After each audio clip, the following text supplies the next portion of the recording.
Greetings, ladies and gentlemen.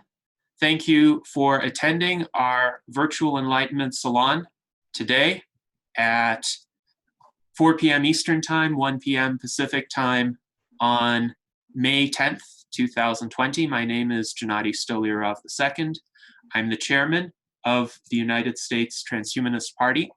And with us, we have, to begin with, a selection of our U.S. Transhumanist Party officers, our vice chairman and 2020 presidential candidate Ben Zion, our secretary, Pavel Ilin, our director of applied innovation, David Shoemaker, and our director of longevity outreach, Charlie Kam, who is also the vice presidential running mate of Ben Zion.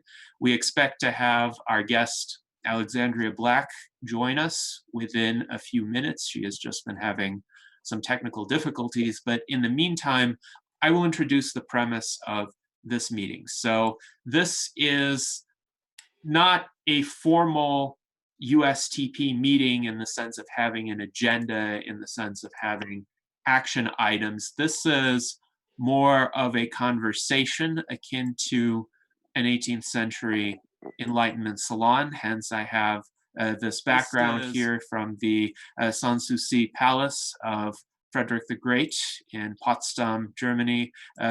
Prussia at the time, Frederick the Great was one of the quintessential enlightened monarchs.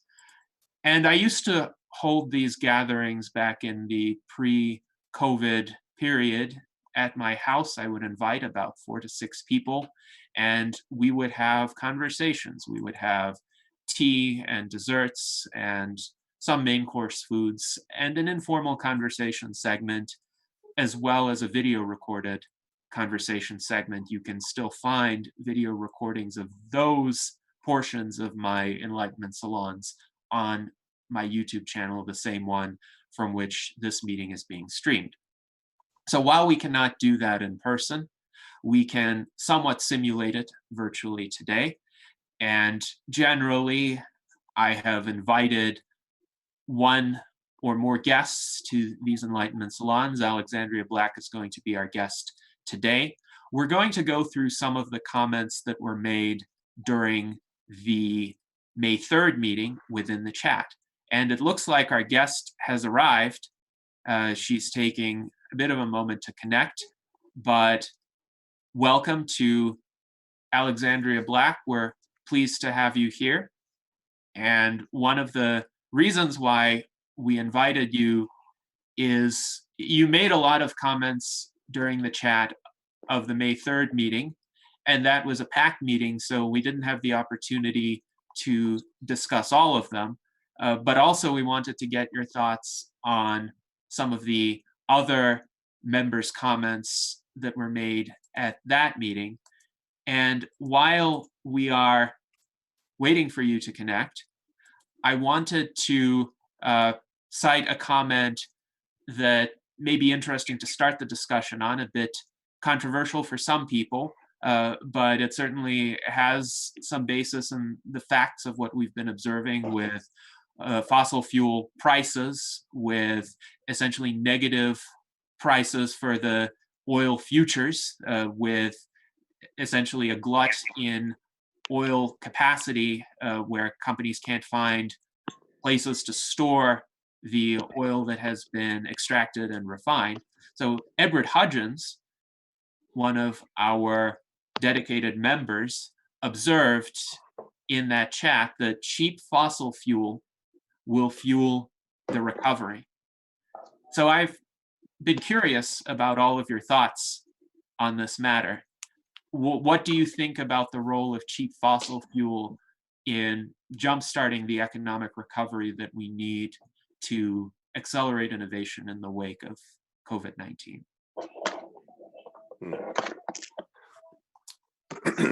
Well, I was just reading an article this morning in Fast Company that describes how the Netherlands has taken on, has adopted this donut economic model, which emphasizes that in the center of this donut would be the folks who are economically disenfranchised, and outside of the donut would represent a space for irresponsible business practices and institutions.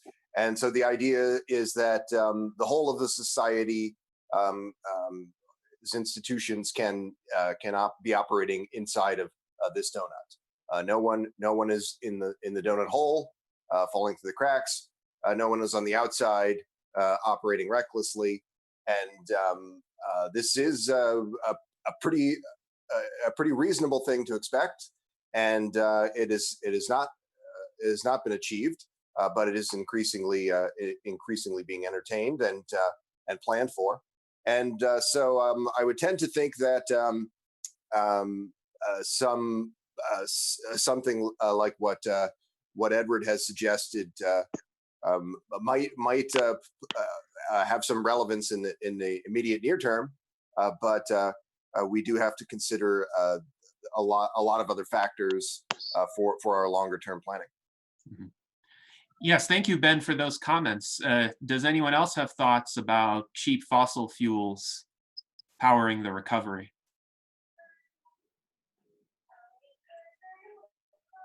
So I'm not hearing any at present. Oh, Charlie, do you want to say something? If not, I will say this.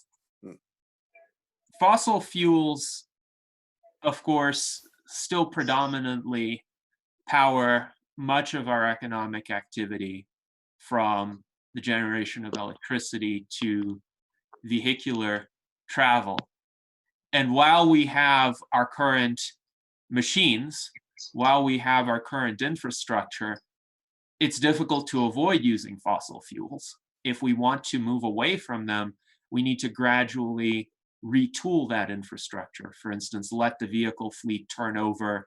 If Tesla continues to produce a lot of electric cars that are affordable to the public, and many of its competitors follow suit, then over time, the demand for fossil fuels will decline. Right now, we've had a temporary decline in demand because of the stay-at-home orders, which are being gradually relaxed right now. But in the short term, of course, the priority is how do we mobilize our economy and our society for the fight against COVID-19? So I have been proposing essentially a kind of hypermobilization where the resources we have get dedicated to this fight against disease, whether that be to medical innovation or the manufacturing of essential goods or the transportation of supplies. So, for instance, I consider it a great tragedy that farmers have been slaughtering hundreds of thousands of animals because meat processing plants have been closing and they weren't able to accept those animals. And I think the US military should have gone in with trucks and essentially taken those animals and put them into some sort of national stockpile. Not even necessarily slaughter them for meat, but keep them somewhere on federal land. There's plenty of federal land. Keep them supported until they were needed. There's no necessity of sending these animals to meat processing plants on a strict schedule as long as somebody is able to pay for their upkeep. But all of that cheap fossil fuel could be used to take these animals and transport them and keep them around so that this terrible waste doesn't have to happen. And this has been one of the major problems stemming from the economic disruptions due to COVID-19. We've had, in some cases, a lot of goods being produced that couldn't get to where they were intended to get. And we've had, in other cases, severe shortages of goods that are in high demand. And these kinds of imbalances show the fragility of our current economy, of our supply chains, which were hyper-optimized to anticipate very specific levels of demand, and they had no buffer room essentially, to absorb shocks in either direction. But I think it's imperative to use whatever means we have at our near-term disposal to mobilize those resources that we have that are just sitting around, but they could be put to good use. And I would even go so far as saying, if there's a meat shortage in a supermarket somewhere and the meat processing plants aren't doing their job, uh, perhaps through the military or through some other government organization, the delivery of those products could be arranged to help feed consumers. This is an emergency situation, and I would be in favor of measures taken to, let's say, eliminate these kinds of disruptions to the supply chain. And it looks like we finally have Alex Black on camera. Can you hear us? Yes. All right. Okay, I'm on this, not that camera. It looks like you're on a little bit of an echo. So if you could silence all but one of your accounts. Okay, I did. Okay, great. That's So now I think it would be an opportune time to hear your thoughts on this. We've been discussing the comment by Edward Hudgens about cheap fossil fuels fueling the recovery from COVID-19. What do you think about that in the near term, in the intermediate term, and the long term, given that we have a glut of fossil fuels right now? Yeah, anything we can at all. What about the land dividend? Is that going to take too long to kick in? The fossil fuels would be quicker? Well, the land dividend, it would require companies to set up operations. It would require, for instance, if a company is going to extract some sort of mineral, it would require them to set up the facilities to do that. It would require them to ship it. It would require them to earn some sort of profit and then pay a portion of it to the federal government as a lease. And yes, there could be upfront payments through the leases, but it takes time to ramp up the federal land dividend because the revenue from that is going to be proportional to how many companies are taking advantage of that opportunity. So we should say mhm. we could add that there has been a good bit of news this week from in the world of a guaranteed basic income. Senators Markey, Harris, and Sanders have been proposing a $2,000 a month guaranteed basic income for all United States citizens who earning under $100,000 a year, and also a similar payout for their dependents. So this is something that has been proposed, of course, to deal with coronavirus as a kind of a coronavirus economic insurance program, this is, I think, it's quite surprising. It's quite surprising that an insurance payout of this size, an income scheme of this size, is being proposed, and I hope that it does advance. I think we can talk about how the economy might be strengthened by some market force or another. Some of those people who would like to discuss that, people like the Heritage Foundation, for example, are the very same people who are trying to kill, along with Republicans, unemployment insurance programs that already exist, or make it extremely difficult for people to receive those programs. The Governor DeSantis, probably not the most progressive of human beings, even described the system as a expletive sandwich. designed to be difficult for people to receive those payments. This unemployment system. Yes, it is intentionally difficult, and Yes. I would say this is the problem with a means-based system.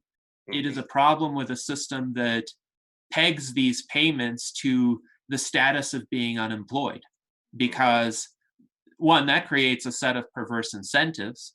It actually prevents people from seeking work if they lose those payments. But even prior to that, people have to jump through all of these hoops in order to qualify for those payments. And this is the problem I see even with the proposal that these three Democratic congresspersons have put forward. Yes, it's more generous than the previous stimulus payment. It will reach more people. So it's a step in the right direction, but it's still conditional. My understanding is this would distribute $2,000 in cash payments for every American age 16 or older who earns less than $130,000 annually. So that income threshold, wherever you set it, is going to require some means testing, some sort of verification of income, which is going to add to the bureaucracy, and it's going to add to the difficulties of administration.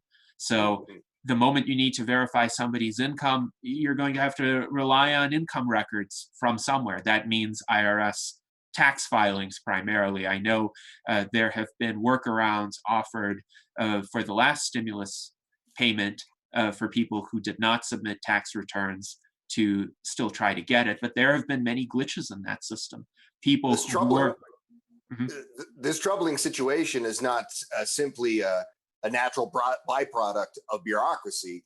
There are many programs of this kind in other countries that do have means testing, but do not have this sort of bureaucratic hell that the Social Security Administration in the United States, for example, puts through people through. This is an intentional effect to have people drop out of trying to receive these things. We could. You're right to say that this is a bureaucratic problem which could be solved, but it's also a problem that is quite intentional and quite specific to the United States. You'll notice that when these kinds of programs are gaining popularity, being proposed by the Democrats that you mentioned, what is the ruling party response to this initiative, to this fourth round of stimulus packages? They say we're no rush to advance a fourth set of stimulus packages. They're going to slow play the whole thing. It's the very same kind of attitude, people. This situation is quite nearly reaching a boiling point. People are lashing out at one another, unfortunately, rather than advocating for these kinds of programs and safety measures. But whatever that looks like, this situation is quite dire. People are many people's rents are being temporarily suspended. Of course, mortgages are suspended for the time being, and most places you will not see people being evicted from their homes. But this is a serious situation, and for the Trump administration to say that this is something that it's not so bad, we're in no rush to continue with these stimulus packages. It's madness. Yes, this is why I think efficient administration should be the foremost priority. If there's going to be a relief package, the way it should be designed should maximize the probability that it will get to people sooner. And means testing is contrary to that objective. And going through the existing bureaucracies is contrary to that objective too, because as you pointed out, the Social Security Administration has designed the system to make it difficult. And state by state, the unemployment assistance systems have been abysmal in terms of failures to allow people to set up accounts, extreme delays on the phone, failure of people to receive the payments they were qualified for, especially self-employed individuals who are qualified for the assistance, but the systems don't have the appropriate fields for them. So a lot of these systems are, of course, legacy systems. They're quite obsolete. They're bureaucratically managed.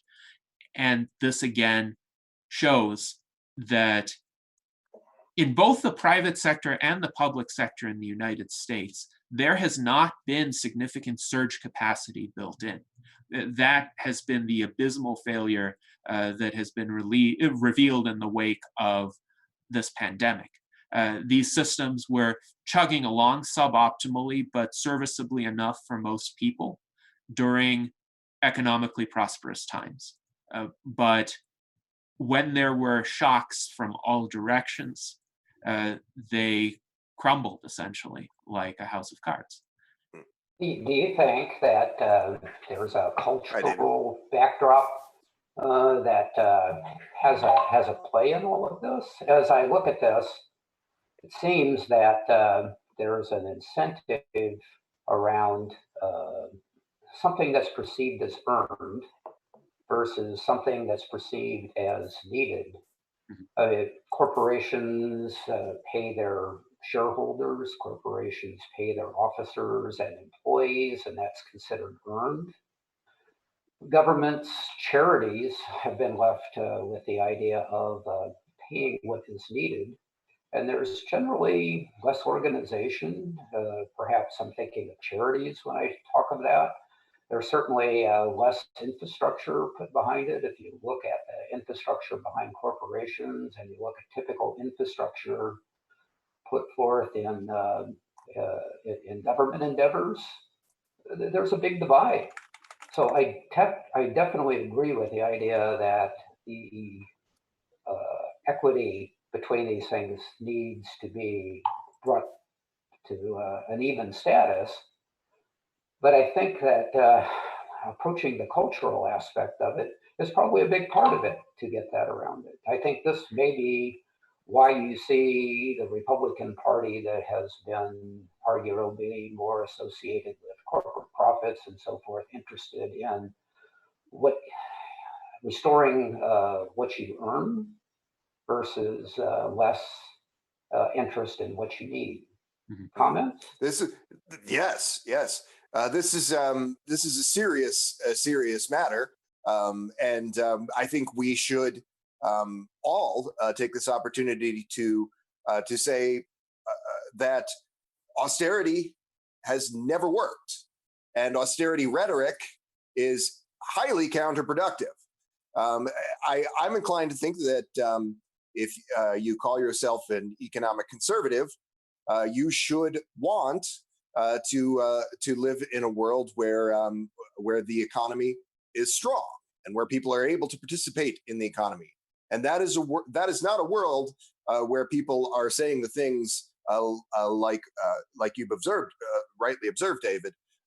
That's a world where we have these kinds of measures in place to see that people are nimbly able to rejoin the workforce and start small businesses, and that we do. This is, there are places in Europe, Belgium, the UK, Spain, Italy. They all have a higher infection rate than the United States at this time. UK, I guess, is about the same. But what they don't have, something that is different, is that they haven't allowed this kind of austerity rhetoric to influence the state of their programs to the same degree.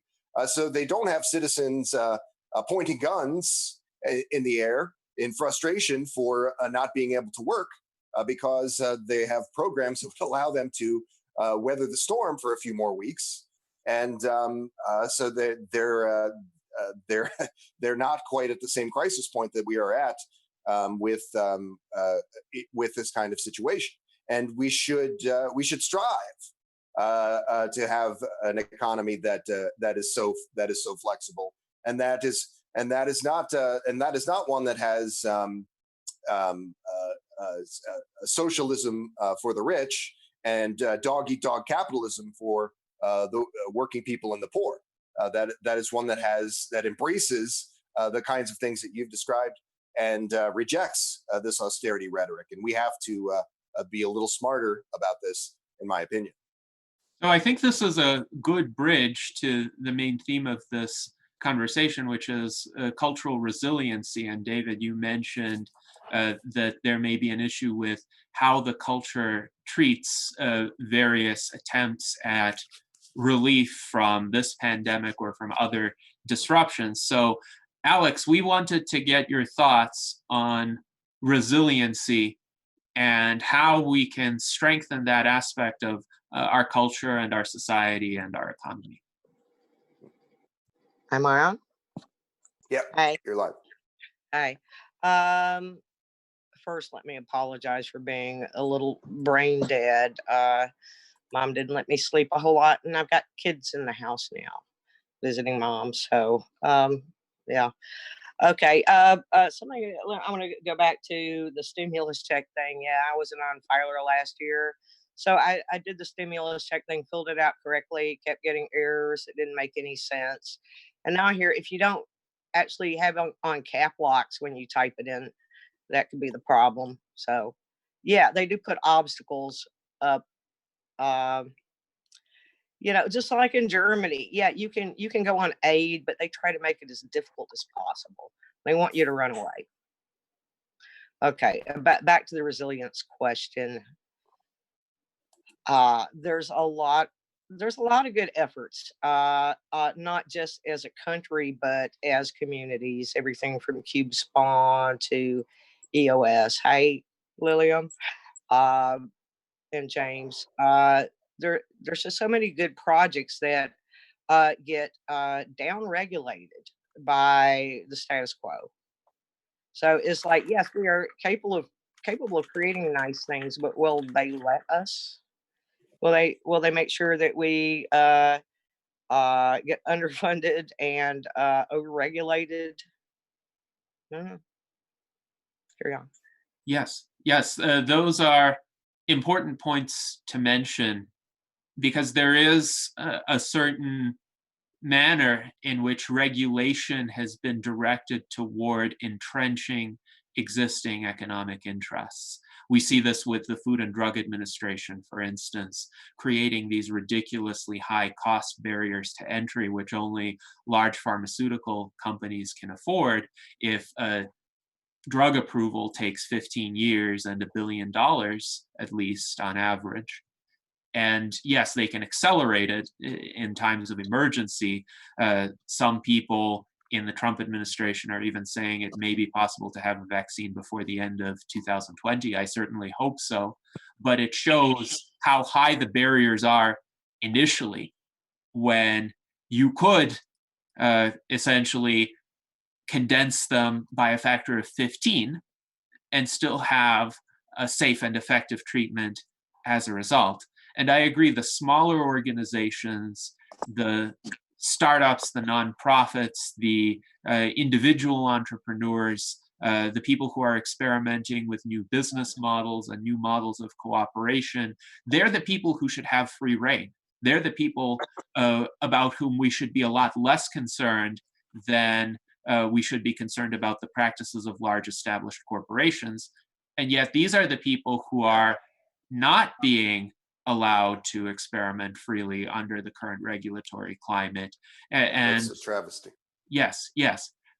And I think this is an area where free market thinkers, libertarians, as well as economic progressives and other people on the left can have a lot of affinity if we recognize that in many respects, we're all seeking to move toward the same set of changes to enable this kind of small scale individual and local and cooperative and distributed action, instead of having large institutions control everything. Because when large institutions control everything, whether they're private or public, the result tends to be an abysmal failure, because those institutions are overly bureaucratic.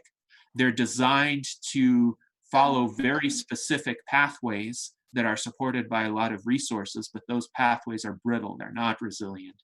And whenever an emergency arises or the world changes in any significant way, those established pathways, they are extremely difficult to steer in the necessary direction of change. That's why a lot of bureaucracies in government and in private companies still use IT infrastructure from the 1970s and the 1980s. It is because adaptation was not built into those systems.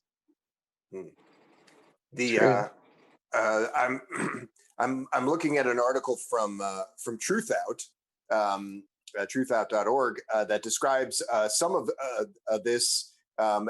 Particularly, it describes how co-ops, cooperative forms of businesses, are proving to be more resilient than these larger organizations at this time. They're having to furlough fewer workers, or they're having far less unemployment generally. And this is a failing of people who hold to. I think the people who hold to this sort of Ayn Rand kind of free market capitalism is that they do tend to play into the hands of this kind of a corporatist takeover of so many facets of civil society. That's something that's happened over these last decades, and it's something that it's not an absolute necessity. It's not something that is a healthy or a useful part of the marketplace. And somebody like we mentioned, Senator Sanders, in another context, he had proposed a number of regulatory measures last year and in recent years to make workers stakeholders, and to otherwise regulate organizations to make them mirror these kinds of useful and also stronger kinds of forms. And this is not something that is unheard of. There's entire countries. Iceland follows many of these basic principles, and not to the detriment of their citizens. Iceland is a nice place to live. There's a lot of countries that are able to do this, and we have to get ourselves out from under the thumb of this corporatist influence, and have the political will and wisdom to see that these kinds of regulatory approaches are undertaken and supported. I will correct you on one aspect, Ben. Ayn Rand would have been horrified at the system we have today, because it's precisely the kind of cronyist corporatist system that she condemned in Atlas Shrugged, where she essentially showed how that system brought down the world through excessive rigidity. And as the disruptions to the economy were amplified, the controls became more and more rigid because of these incumbent players who wanted to cement existing advantages. So Ayn Rand was all about innovative entrepreneurs essentially overcoming these institutional roadblocks. And many of her villains were corporatist businessmen. I think more of her villains were businessmen than government officials. The government officials were seen more as tools of the businessmen. And the heroes in Ayn Rand's novels were individualist creators, people who wanted to go their own way and create enterprises based on what they considered to be most effective or most productive, rather than, for instance, going along with a cartel or trying to restrict their competition. The problem is, really, there's not that big of a hostility between the private sector and the public sector as either the left or the right portray it. We have a single elite class in this country that controls both, and that controls both political parties, that controls the management of many large corporations, though we have these innovative, sometimes renegade entrepreneurs like Elon Musk and to some extent Jeff Bezos, who try to flout this established elite, and they are actually making a positive difference in people's lives right now. So I want the discussion in public circles to be refocused away from this right-left or public versus private dichotomy and more toward this upwing versus downwing axis. So we have people in every sector of the economy who could be sympathetic to the types of changes we wish to see in the world. The problem is they're embedded in deeply flawed systems, and those systems sometimes create incorrect incentives or hamstring what those people are able to do. And there could be alternative pathways. Lilium in the comments has stated essentially that people in the position of innovators, they're seeking loopholes within the system. And because they're more nimble, they can take advantage of those loopholes and create some transformative change. And that ultimately, in a subtle manner, starts to alter the way the big institutions operate. The existing elite cannot prevent this change altogether. They can slow it down, though. They can put us in a situation where we have to be very vigilant for these loopholes that we can take advantage of. But Alex, what are your thoughts on that?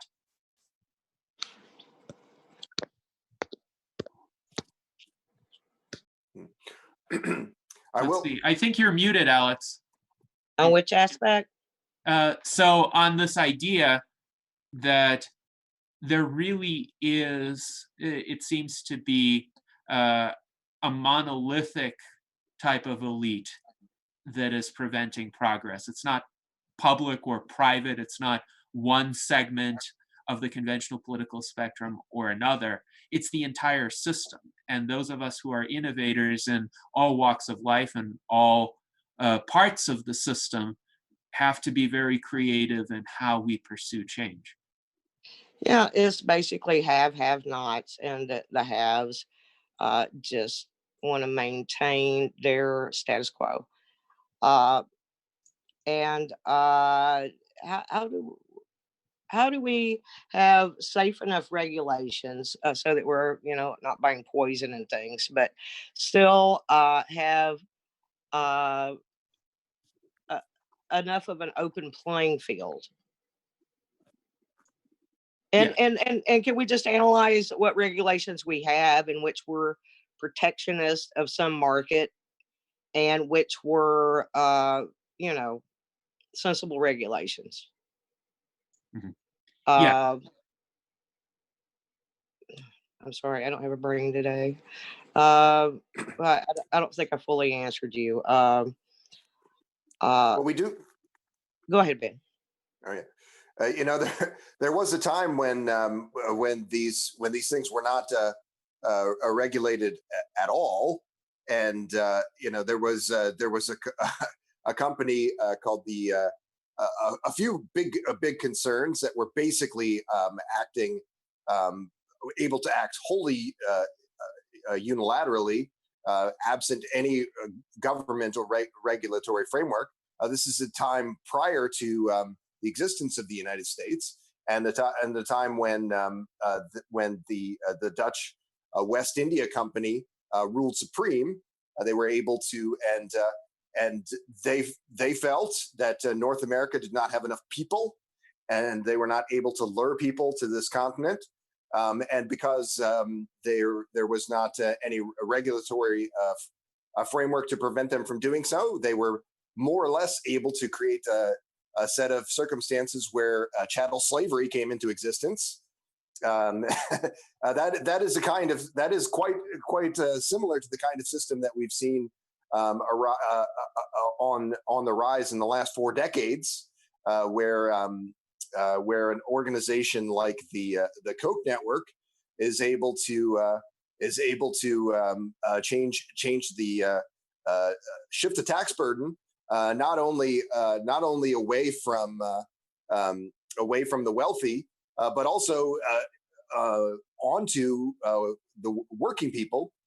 So working people are effectively paying for the very rich and the very poor, and creating a system like the one that everyone on this call thus far has alluded to, that is a corporatist sham that doesn't serve the interests of the middle class, and that it's a precise same kind of problem. So to say that this is neither a left or right wing problem is true. It is a far more expansive problem, but it is a problem that has been forced upon us by a radical right wing extreme, and one that we can address through regulatory measures like those seen in other parts of the world. In the developed world, the United States is an outlier in having these kinds of obscene influences run our government, and this is in evidence, I think, by the fact that we have a 2-party system, but there is no left-wing party. At least that's started to change, but there is a liberal party that pays lip service to ideas like being nice, and focuses on a few wedge issues around things that would seem like nice things, but they're not really advocating for workers or for addressing these systemic economic inequities.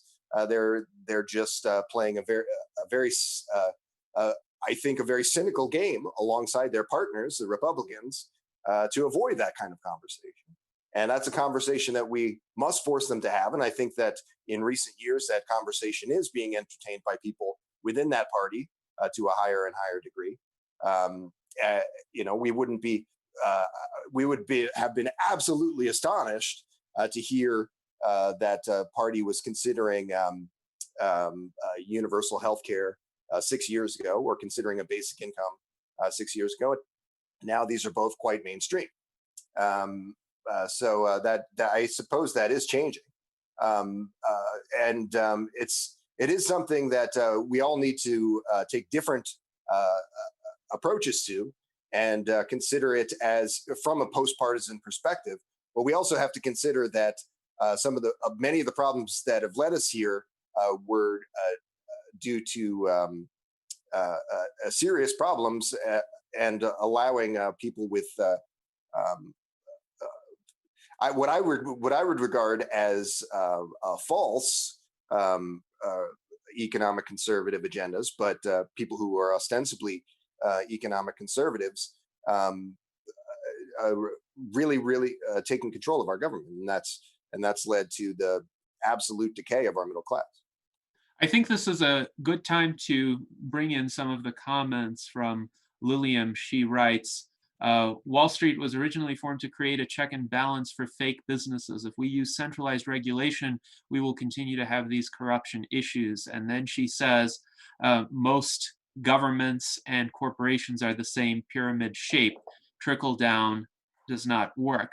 So I think that speaks to a larger issue. And one reason why certain social programs may work better in other countries, for instance, the Scandinavian countries, than they do in the United States, is that those countries are smaller and there's more of an ability to, one, efficiently administer these programs, two, to have a kind of cohesiveness within the country and its culture to achieve this widespread recognition that some sort of supporting infrastructure would be a good idea. Just like if you had, say, a village or a co-op of 150 people where everyone knows everyone, and people have some reason to care about the well-being of others in that group. It's fairly easy to start a mutual aid initiative where essentially everyone recognizes that this is a good idea and everyone actively supports it. Whereas right now in the United States, we have over 300 million people. It's a vast country, geographically diverse, culturally diverse, spread out, and with very different living conditions depending on where you are. And even in the wake of this pandemic, originally my thought was essentially none of us could have avoided its impacts. But in reality, even say by living in a less dense area, one is less likely to be affected by COVID-19 than the people who are in densely populated city centers. So it's an example really of the fact that the United States should not be treated as a single monolithic entity. If we want effective policies, we need to consider nuance. We need to consider where the application of a particular measure would work best versus where it would be suboptimal. And that is one always example, that is always the most important consideration. And this is why, by and large, many of these concerns are municipal or state considerations. I do want to quickly say that had we just had 4 days sooner taken action against coronavirus, had we not had people at the highest level of government denying this 4 days sooner, we would have had half as many deaths. We would be at 40,000 deaths today instead of 80,000 deaths. And had our interventions come 10 days sooner, we would have had 10 to 15% the number of deaths that we've had in the United States. And it's true that on a global scale, this epidemic is probably could not have been prevented. But certainly there are countries that have done a better job of preventing this than we have, that have in some ways less resources, far less resources, some of them, than we do. So these are mistakes that were made, serious mistakes that were made. And speaking of some of those other countries, the European Union is an entity not dissimilar from the United States.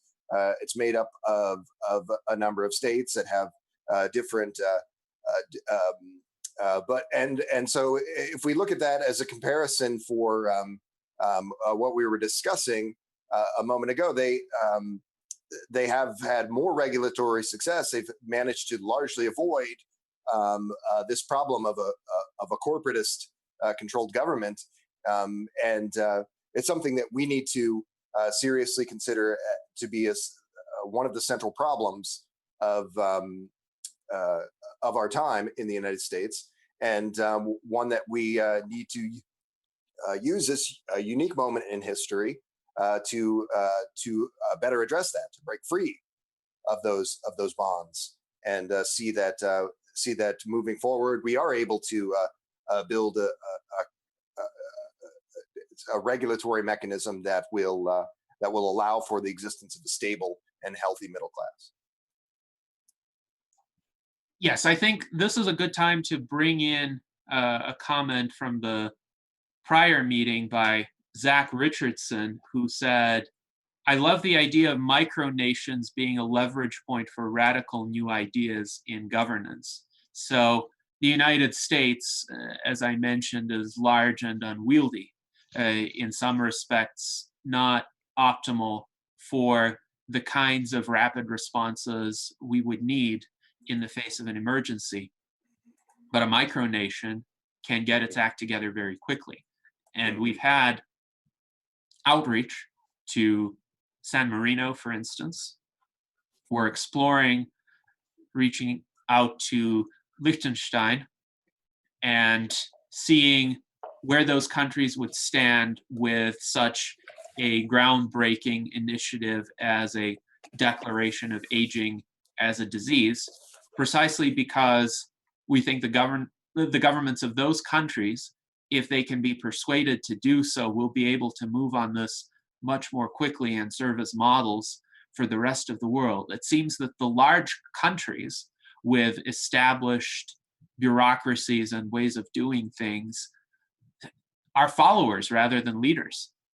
Most often in those countries, the political elites don't want to innovate. They want to take the actions that are electorally safe for them. And if they're faced with an unusual situation, they don't want to be the first to make any sort of decision. They want to essentially be able to say, oh, I'm just following the recommendations of X, Y, and Z. And the more authoritative those sources are in their view, the more comfortable those politicians feel. But if a micronation is able to do something and then move to the forefront of some particular area of human endeavor, then it might become a concern about national prestige. And a politician in an established regime who wants to seem more innovative and more forward-thinking might look at some of these reforms more seriously. Mm-hmm. Yes, and that basic principle is how we came to have this relationship with our friends and organizers in Argentina. We spoke at some length last week in this Salon meeting to our friend, one of our organizers who has that connection to San Marino, Paul Spiegel, one of the first people that I know to begin working on a project of this kind. But that down there in South America, I was contracted to work with our friends, our foreign ambassadors, Henry Hoyos and Christian Manu, to support their smart city, another micronation-esque project, and develop policy initiatives that would reflect well on their work down there. And that's how we came to work on this Argentina Buenos Aires longevity declaration. And I think that we can do an awful lot by using these, by keeping this principle in mind, and also keeping this overarching principle that you alluded to, Gennady, that we must, of course, do what we can to regulate and see that and good the basic due diligence is done there. But perhaps even more so, we must resist this impulse to techno sluggishness on the part of these powers that be, and see that that the techno progressive outcomes are advanced as quickly as possible, and that can be done. I saw a fascinating comment from our friend Dr. Kalu about just a moment ago about folks who have recovered from the virus, their blood being used to make a serum. And this is a recent news item. Just a few days ago in the medicalexpress.com, Austria, this headline, Austria says blood plasma cures several coronavirus patients. So blood from people who have recovered from coronavirus seems to have been successfully used to prevent others from having a worsening condition there. And it's not entirely clear to me how much that can scale up, that distribution of blood plasma in the way that a vaccine could, but it is heartening and interesting and quite recent development. I wonder if anyone has seen this or has any insights into this blood plasma prospect.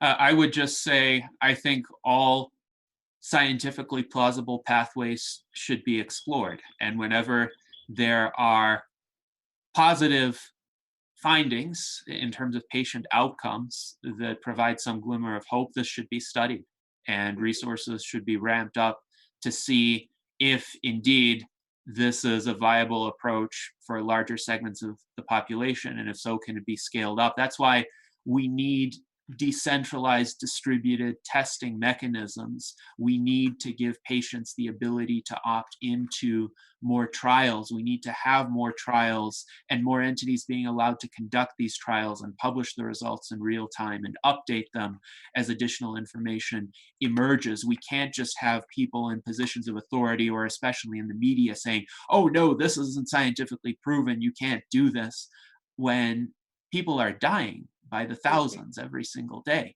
And if you try a treatment, it may not work. So it turns out hydroxychloroquine doesn't work particularly well, but at least they tried it and they obtained valuable data from those efforts.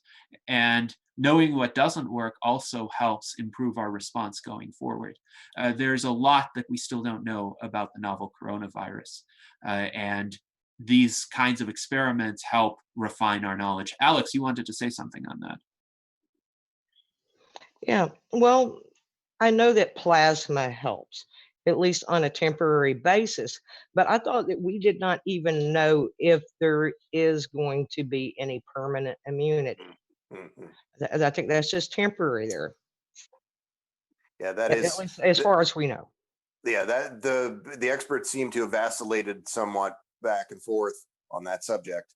And yeah, there's not a strong consensus, but I think right now the understanding is that yes, you can be reinfected. Sure, and that this type of thing is not to be unexpected. We're talking about a novel coronavirus. We're talking about something that's brand new. It has relationships perhaps to other coronaviruses that we've studied and experienced, but we don't know about this particular one. I liken this to a term, fog of war. We're under attack. We have an enemy. We're trying to figure out what that enemy is, what its tools are, what its tactics are. Okay, I'm personifying it, but I hope you understand what I'm trying to say. We're trying to figure this out to build good defense and then hopefully to build a good offense. So when we have data that weeks later, we realize that we misread that data, or we have additional data that allows us to make better interpretations, I'm reluctant to speak negatively about what we thought we understood prior. This is an evolving story that we're going to know more and more about, and hopefully take the issue of plasma, for example.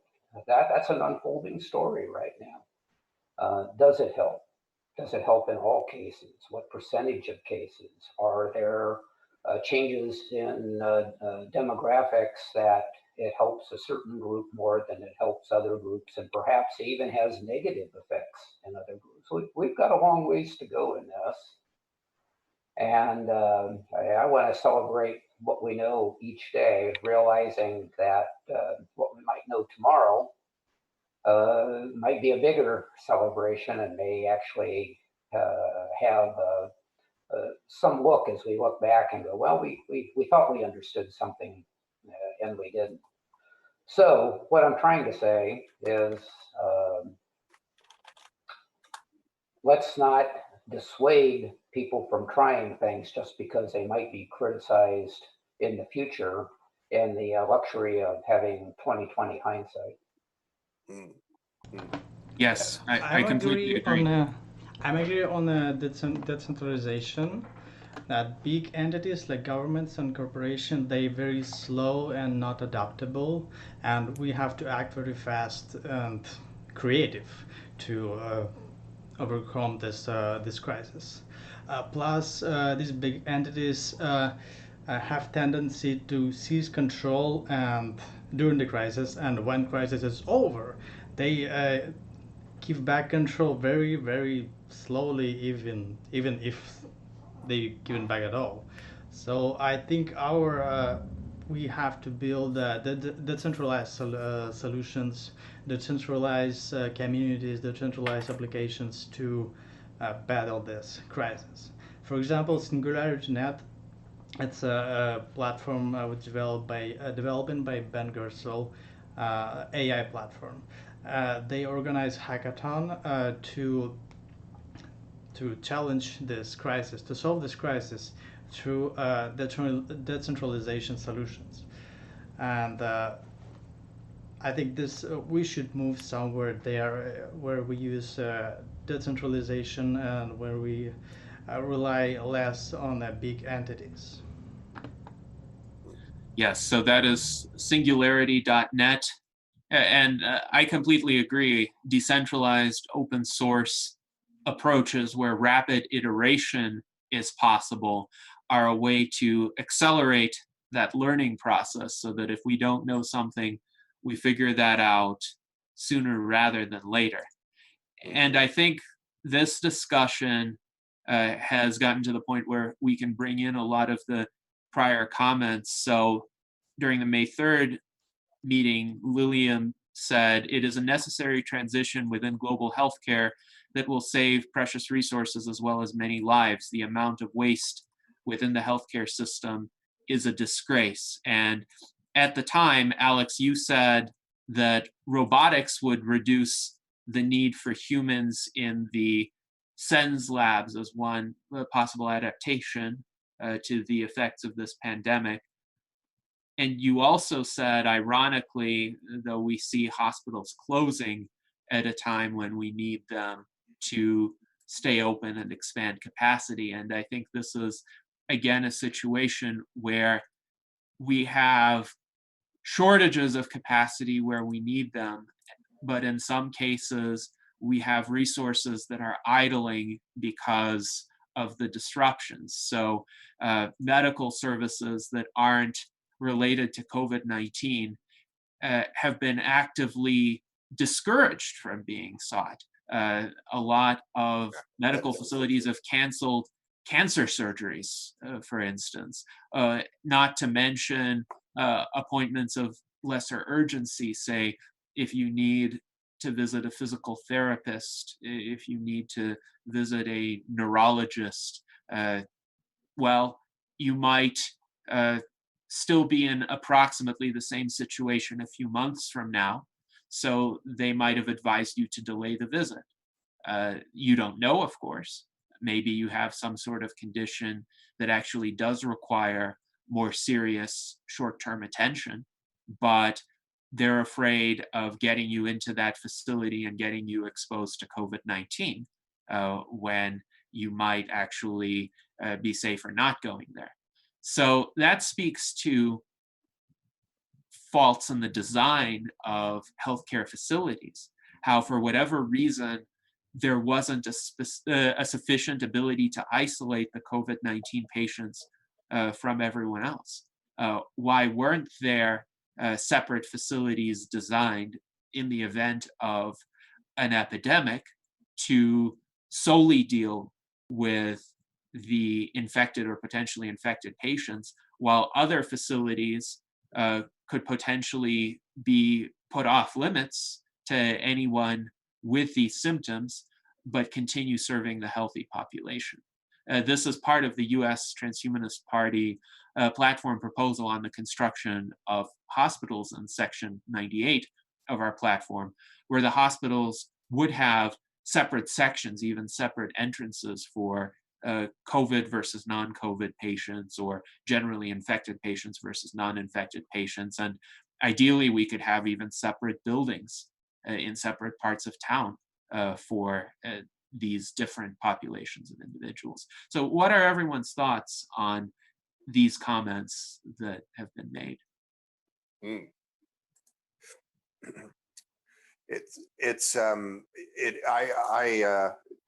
I definitely encourage people to go to transhumanist-party.org and have another look at those proposals, those emergency proposals that we overwhelmingly passed just some weeks back.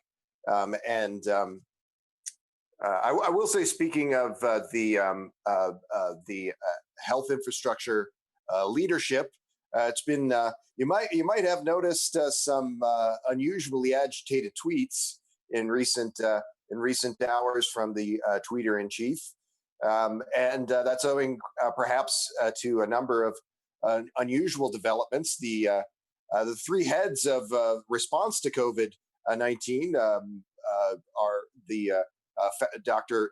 Fauci, Dr. Redfield, and Commissioner Hahn are all in quarantine.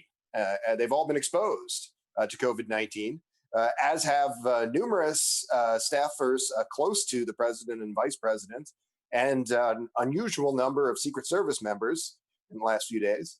And you know, in the pre-interview, Gennady and I were talking a bit about how a very, very large number, and this is not exclusive to the United States, but it perhaps is worse here. A very large number of folks in elder care and nursing home facilities have been dying, and this recent developments in the that strike the administration themselves maybe hopefully will draw into focus that we can't be using this kind of cruel and heartless rhetoric to talk about what's happening out there. People are dying. Those 81,000 people who have officially died of coronavirus. The number could be quite a bit larger when you're factoring in these elders in other situations and so forth. And we have not turned the corner in dealing with this. And you know, just since we all last spoke, a number of famous folks, Roy Horn of Siegfried and Roy, succumbed to coronavirus, and a number of others. It shouldn't take the president's assistant being sick with corona, or half of his administration being exposed or under quarantine. It shouldn't take Siegfried and Roy losing half of their team to coronavirus for us to recognize the severity of this situation. We are in a difficult straits as a country, and we have to look more seriously at what our responses be. And many of those things do require us to take new approaches to policy initiatives, like those suggested in those emergency provisions that we adopted. Those would go a long way to addressing many of these concerns. Yes, indeed. Just a little bit ago, Pavel made a comment about you have a crisis, and when the crisis is over, people, corporations, government go back to doing what they were doing before. And that's true. A lot of this could be lost. This is one of the things that the U.S. Transhumanist Party, what we're doing this Sunday, right here, can really do some good, which is to keep focus on this. Having those planks in our platform that is something that we need to continue to talk about. We need to continue to focus on. People will react to what they see as a threat. And now, because something like COVID-19 is in our mass consciousness, this is something that people, I hope, will give more credence to when this is over. But it's still going to take salons like this, other discussions, print media, to keep this alive so that we don't go back and have this amnesia of what we've just gone through, because life is now more like the way it once was. So at the risk of being self-congratulatory to all of our participants here, let it be known that we're all doing, something that is it's very important, and it's important for us to also keep our eyes on the future, because we don't want to become so focused on coronavirus that we can't see the next thing that's coming our way. And I do believe there will be a next thing. Yes. And this discussion is about resilience more generally and in the longer term. How do we avoid this kind of disruption to our society, to our economy, to our lives going forward? The reason why we were in lockdown for 2 months was because the United States was woefully unprepared to withstand this kind of epidemic. Not every country has had to go into lockdown. In South Korea, in Japan, for example, there was a more decisive early response, but it was more focused because they could be more focused at the time. They could identify the specific cases and trace them and isolate them from the general population. And this is an example of, if you have resources and knowledge and the ability to act rapidly in advance of a situation, then you are going to be on it if and when it happens. And the state of constant vigilance within segments of our society, as well as constant readiness, by having the facilities, by having the stockpiles, by having redundant systems, by having what some people might call excess manufacturing capacity, but it really is essential manufacturing capacity, by having a lot of different organizations and initiatives at various levels ready to go, you can anticipate and appropriately respond to whatever emergency comes along. But if you're just hyper optimizing for today, for presumed ordinary conditions, then you won't have that responsiveness. So I want to also move on to a comment that you made, Alex. Perhaps we've had the wrong metrics for economies. And in the past, we've had discussions within the US Transhumanist Party about how GDP is a very suboptimal measure. So first of all, GDP measures what is currently being produced and sold.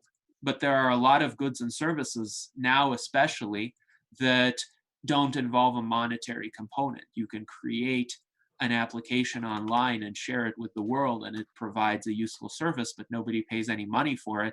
It doesn't contribute to GDP. Email is free for the vast majority of us. It doesn't contribute to GDP, but it's an essential service.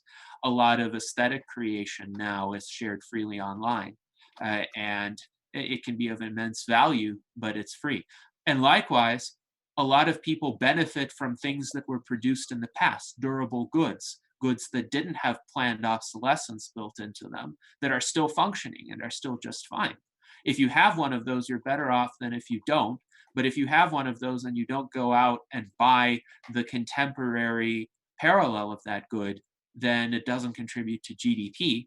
On the other hand, we would rather have these goods last for many years and decades than people buying a new model every 2 years because either it's the trendy, fashionable thing to do, or because the other model was designed to malfunction very quickly and there's not an easy way to fix it because there are proprietary components that you don't have access to. So Alex, what do you think about some alternative metrics that better measure human well-being?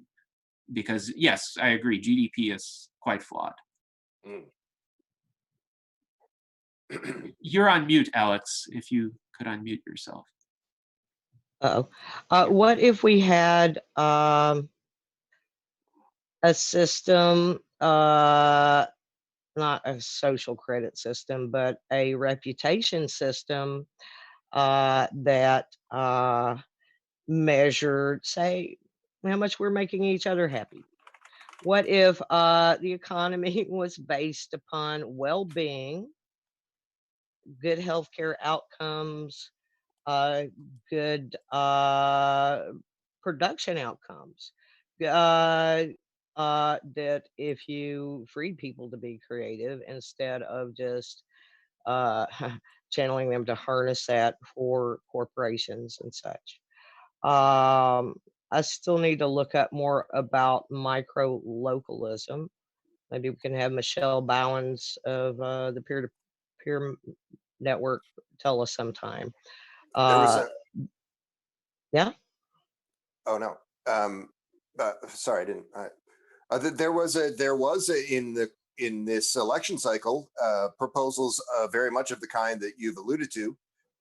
Andrew Yang had a policy initiative referred to as modern time banking, This was a set of programs meant to fill in some of these gaps to incentivize pro-social behaviors that are not really currently highly monetized.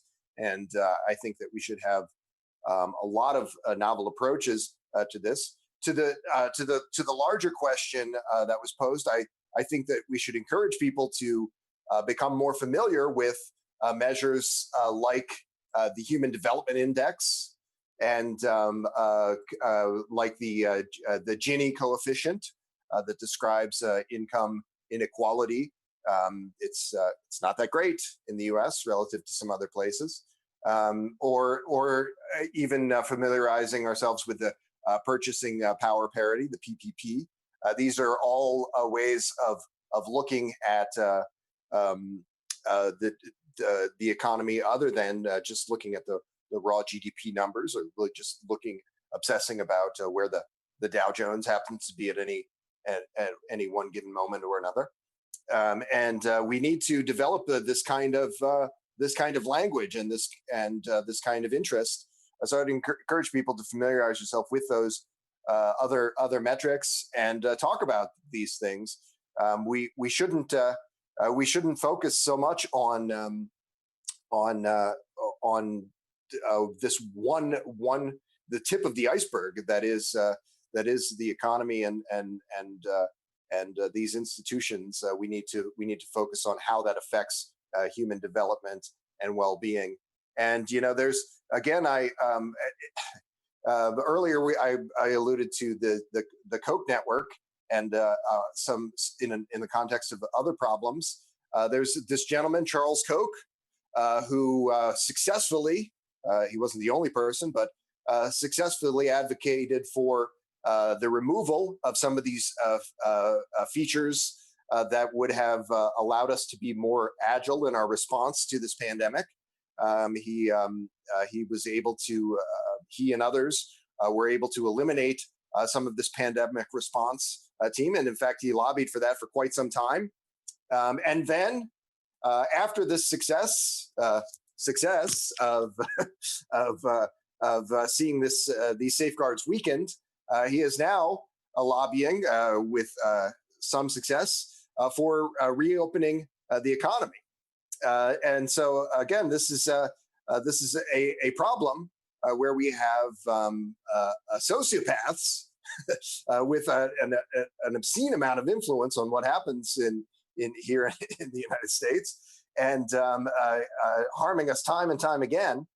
We need to wrest power from people like this and return it to ordinary folks, and also see that the basic safeguards, and mostly these are economic safeguards. We need to see that people are not falling between the cracks. We need to see that they're not going bankrupt because they are lacking in healthcare. And this is a system that has gone woefully awry. And the language is a big part of this, and the literacy about institutions like the Human Development Index, and also novel programs like many of those that Andrew Yang did propose. So I am not aware of any actions taken by Charles Koch to oppose the pandemic response team. My understanding was that was an action taken by the Trump administration quite unilaterally. But let me know if you have information to the contrary. Of course, that was a mistake, and dismantling any sort of initiatives aimed at preparedness or resilience would be a mistake. But with regard That's to intentional. reopening the economy, at this stage, some relaxation of restrictions, I think, is inevitable and has been occurring throughout the world, in Europe, in Asia, irrespective of partisan affiliation, simply because people need to eat and food supply chains are being disrupted. And I think anywhere in the world where lockdowns have been in place for 2 months, essentially that place would be a month away from all-out riots and looting and general disintegration of social order. So that's why we're seeing relaxations of restrictions in red states as well as blue states, and they are piecewise. They're phased in, so they're not complete relaxations in the sense that everyone is just allowed to go outside, gather in large crowds, or just conduct business as usual as it was prior to the pandemic. But now certain types of businesses that had been forcefully closed in the past are allowed to reopen. And I think this is part of what is needed for an effective strategy against COVID-19, because we need a functioning economy to produce the resources needed to fight this disease, to create the stockpiles, to have adequate personnel to respond to the situation, who are not starving right now and who aren't concerned about where their next meal is coming from. So some of the US Transhumanist Party's initiatives were aimed at bringing that about. So hospital construction in the United States, if implemented rapidly, could employ more than 1 million people, creating hundreds of thousands of new medical trainee positions and taking them through a crash course of 3 months on basic epidemiology and pandemic response. That would also give employment to hundreds of thousands of people, and then also the people who train those individuals. So this full-fledged mobilization, hypercharging the economy while being cognizant of physical distancing and structuring these arrangements in a way to minimize the spread of COVID-19 should be the next set of steps. And I think there has been a universal recognition that just locking everything down isn't sustainable in the long term. It could be done over the course of a few weeks. Even then, there's a lot of disruption. But after that point in time, quarantine fatigue sets in. So even people who had been observing the restrictions before, they're starting to see, oh, people are dying anyway, and I need to go out and get food. So these kinds of behaviors are also increasingly dampening the effectiveness of lockdown. So some other strategy is needed. And in my view, a combination of economy-wide mobilization with physical distancing implemented, with changes to how we do business and changes to how we interact on a longer-term basis, that would be the way to go. You know, it's and maybe it might sound like I'm harping on this one individual, Charles Koch. There's a lot of people a similar of stature who are advocating for similar things. So, but we'll keep it to the Koch network for the sake of simplicity. These Koch operations have been advocating they're basically astroturfing a lot of these open the economy operations. There's an awful lot of mainstream news sources that can corroborate that. I'll share that in the comments. So Charles Koch wants to open the economy. Charles Koch also, I'm looking at an article in The Hill, Koch-backed groups reject expansive bailouts to fight coronavirus impact. So the same people also don't want to see working people rescued in any real way. And what is the reason that that people in this class, billionaires and influential mega millionaires, what is the reason that they are advocating for these kinds of things, these two things in particular? It comes back to what we talked about earlier in this discussion. They don't want to see a widespread move towards regulatory mechanisms that would enhance the prospects of cooperative forms at the expense of their corporatist control and the sweet spot that they've reached with being able to micromanage the two-party system and enfranchise mega millionaires and billionaires at the expense of all of the rest of us. This is not this is not a really good functioning government that we have. You know, outside watchdog agencies look at us and say that that we don't really have a democracy anymore, and that's owing to people like Charles Koch. And we have to sometimes look at these calls for who's behind these things and say, if a bad guy is the guy who's responsible for something that's going on, then maybe we should think about doing the opposite of what the bad guy is trying us to do.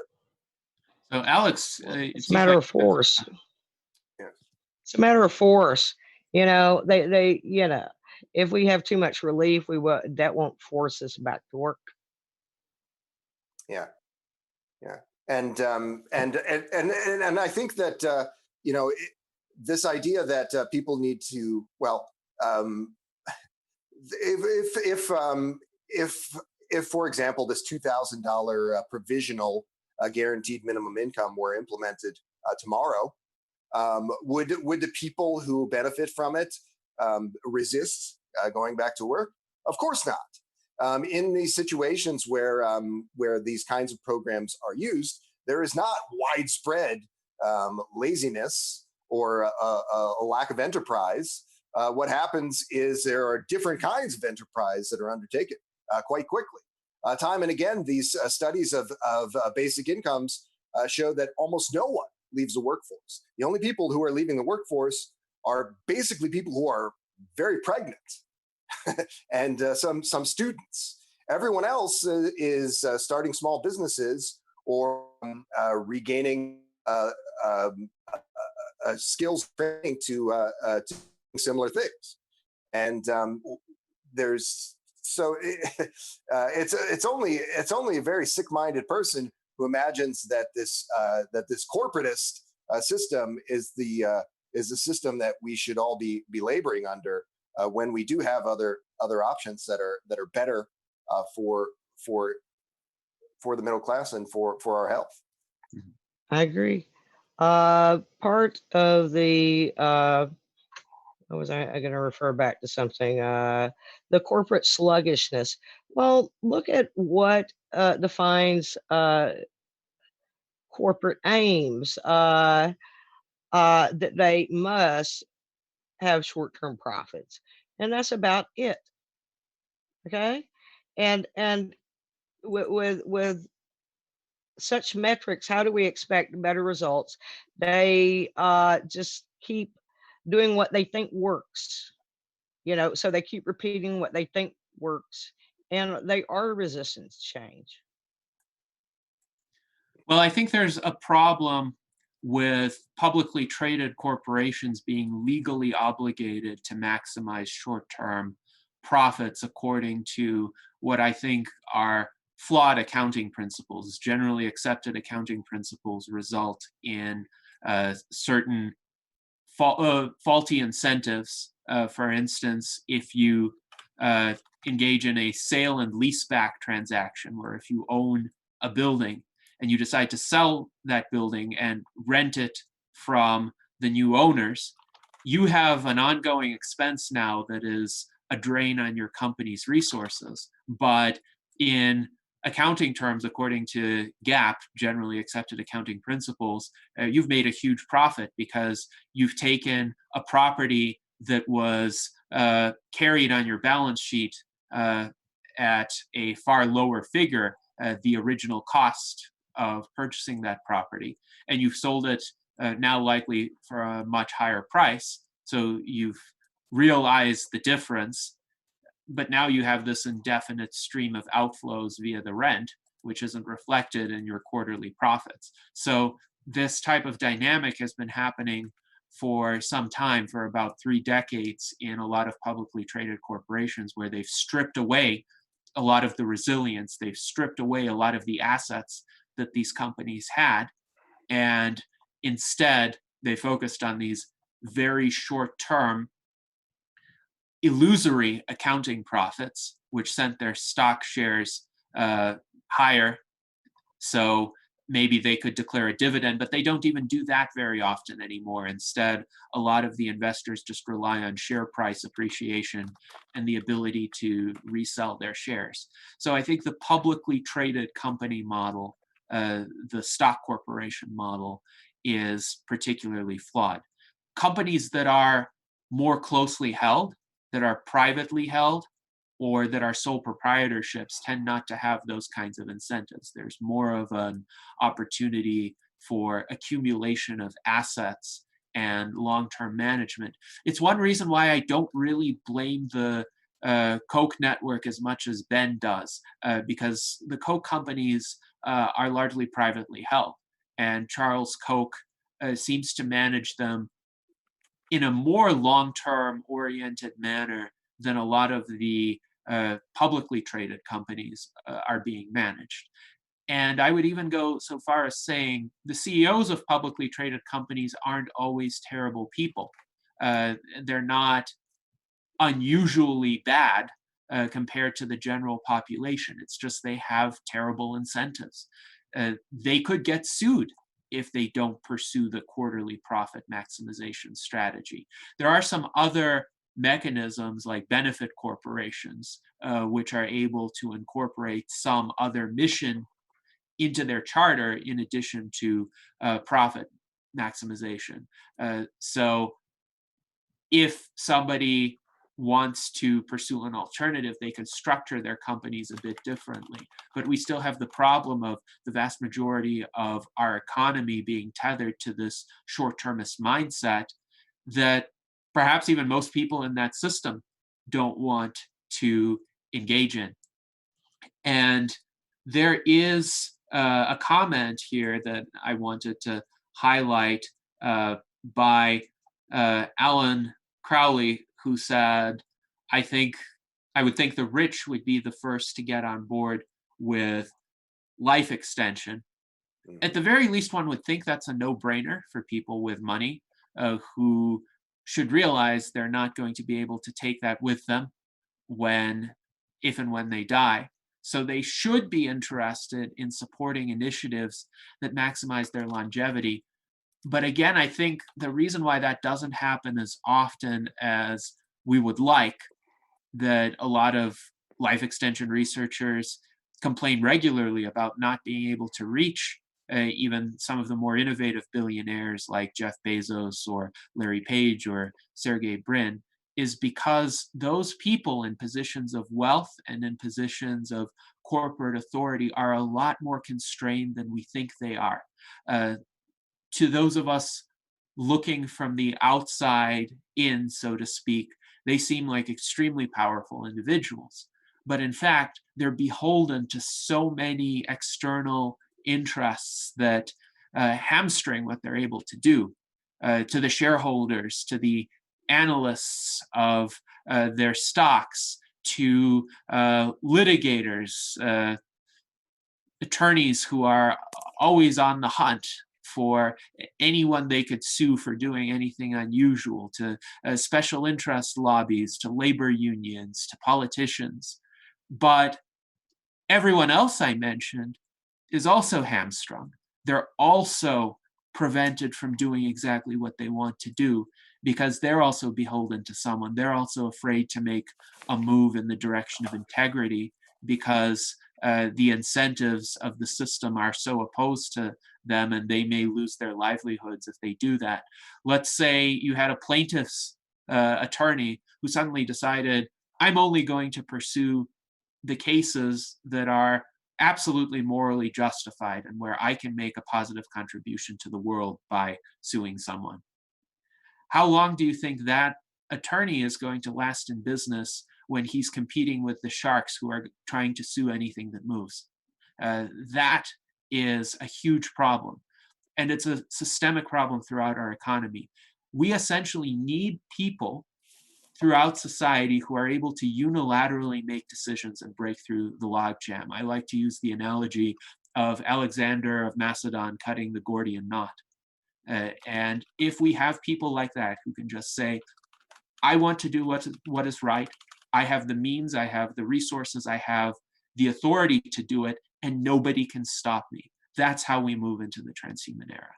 So I would invite any thoughts on that. Well, I would again reiterate that that these are concerns of a regulatory kind, that this country did not always have this system where these things were tending to be so poorly regulated in other countries. And in the wake of the 2008-2009 financial crisis in Iceland, when there was a lot of disreputable bankers went to jail in that country because of these bad business practices that they engaged in at that time. No one went to jail in the United States for these things, and that again would just tend to describe this great chasm in terms of the regulatory efficacy on matters of this kind.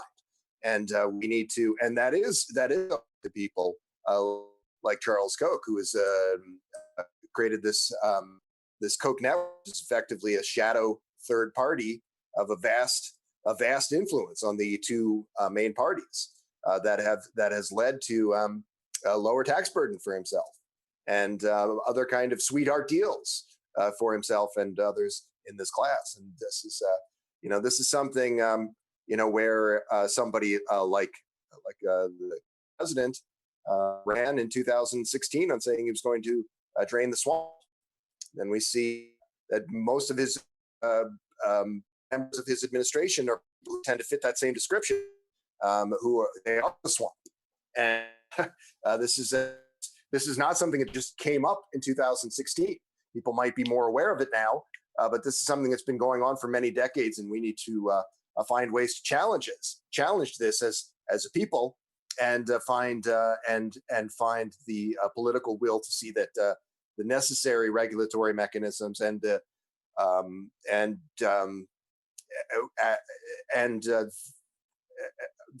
responsible regulatory mechanisms. Not all of them might not every form of regulation best. The people probably on this discussion agree that we need to be fast tracking, even prior to coronavirus, we need to be fast tracking certain types of interventions, particularly as it relates to the FDA and as it relates to emerging biomedicine. But so not necessarily every single regulatory thing that you can think of is going to be optimal. But certainly, as it relates to economic inequality, we've not done our due diligence in seeing that we allow for the existence of a middle class in this country. And I'm inclined to believe that had this person, Charles Koch, not been able to create this shadow party with its tentacles in the two-party system and frame the two-party system in such a way that it was unconcerned with economic reforms, the United States would be rather more like present-day Germany in many of the countries. Not a perfect place, not some paradise, place that has the ability to respond to COVID-19 in a responsible way, a place that has the basic safety net features where its citizens are not going to be rioting in the streets because they are out of work for a few weeks. And that is a sharp difference between our country and others in the developed world. And that is not just a coincidence or an unhappy accident. It is something that has been caused by regulatory failings, and it's something that must be fixed by these regulatory mechanisms. So Lilium has an interesting comment here. She says, most CEOs are just as enslaved as workers. They seem untouchable, but they aren't. The system isn't sustainable for most people, rich, poor, or in between. And I would agree. I don't think there's any single architect of the mess that we're in. It's not Charles Koch. It's not the Democratic National Committee. It's not Donald Trump. If any of those actors are acting suboptimally, it's because they're embedded in a suboptimal system, and they may be pushing it in certain misguided directions, but there's an underlying flawed dynamic here that needs to be transcended. And we are nearing the end of our time allotment for today. I wanted to address a few more of the remarks that Alex made in the last meeting's chat. Alex, you said, our culture was trained to fail the marshmallow test. How do we retrain for considering our future selves? And the marshmallow test is administered to children. There have been some studies saying that if a child can sit still and not eat a marshmallow in front of him or her with the promise of an additional marshmallow after a certain time period, that ability to delay gratification is indicative of success later in life, because it entails the ability to plan for the future, to think in the long term, to not just seize whatever happens to be available today. Now, I will make one remark. The marshmallow test works very well in generally stable environments where you can anticipate that second marshmallow being there, where you can anticipate it materializing for you if you just wait and you delay gratification. The problem with the world we've come to live in right now is so much of the underlying baseline is unpredictable. Even what sorts of food are we going to have in the supermarkets next week? So if you want to make sure you have food, you buy the food that is there right now, because next week you might not have 2 marshmallows, you might have 0 marshmallows. So that's the problem we're facing with trying to cultivate that cultural mindset, when there are fewer guarantees now that if you defer gratification, you're going to actually have something to await you in the long term. So what are everyone's thoughts on that, and particularly that predicament? You kind of made all my points there. You Well, did. the most glaring effect of this inability to think in this way is the climate crisis that we face. This is an aggregation of poor choices that have led us to this point. A lot of short-term thinking, a lot of willful blindness to the problems that we've created, and maybe I have a little bit of a sweet tooth for marshmallows and also donuts. I'll call back the donut model. It is entirely possible for us to avoid damage to ourselves and to the world around us, and to also avoid this folks being in the center of the donut, where they are living on the streets, or even living paycheck to paycheck, as 80% of Americans do, even prior to this outbreak. So we need to work in every way that we can, and that includes the regulatory matters, to see that we live in a world that is sustainable in these respects, and that is principally an economic concern, but also to these other matters. That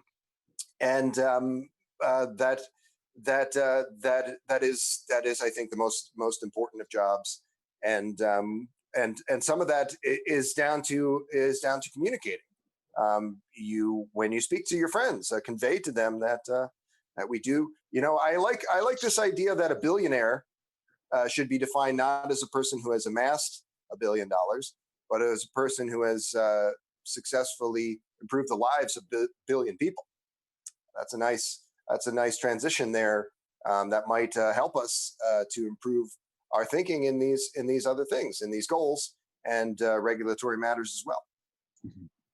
Yes, indeed. I like that new use for the term billionaire. Now, speaking of food items, I do not have any marshmallows or any donuts anymore.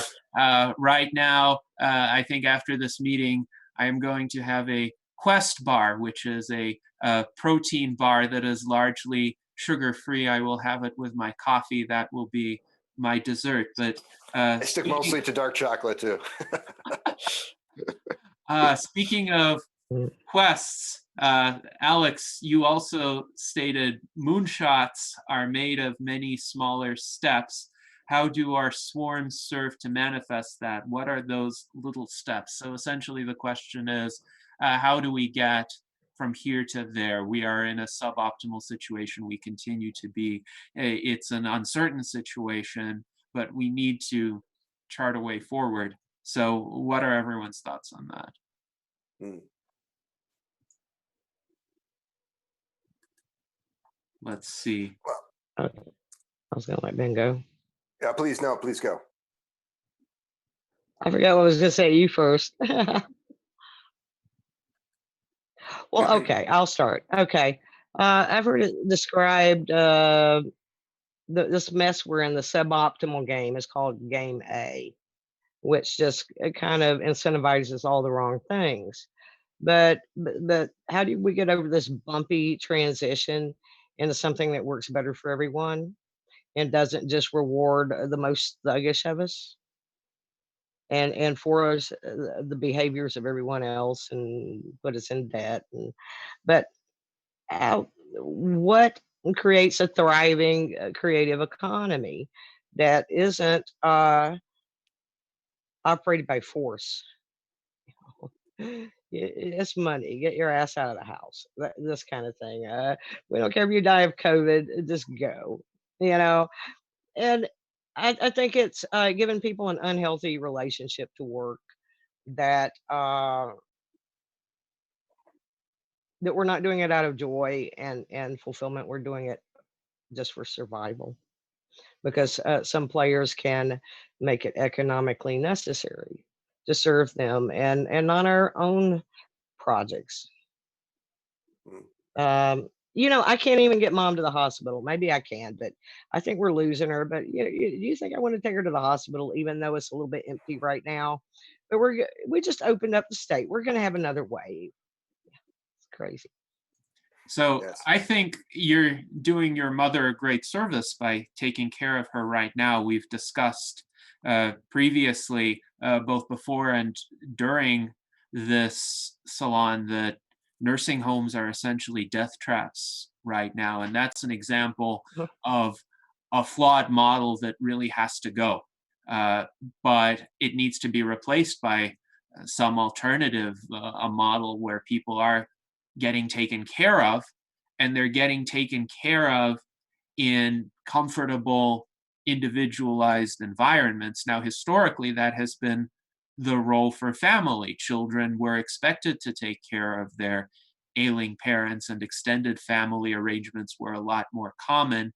Unfortunately, this is far from guaranteed these days. Over the past 2 or 3 generations, even, it was a gamble with any given parent whether their child would grow up thinking there is an obligation to take care of the parent, or whether the child would think, oh, let's put this parent in the nursing home.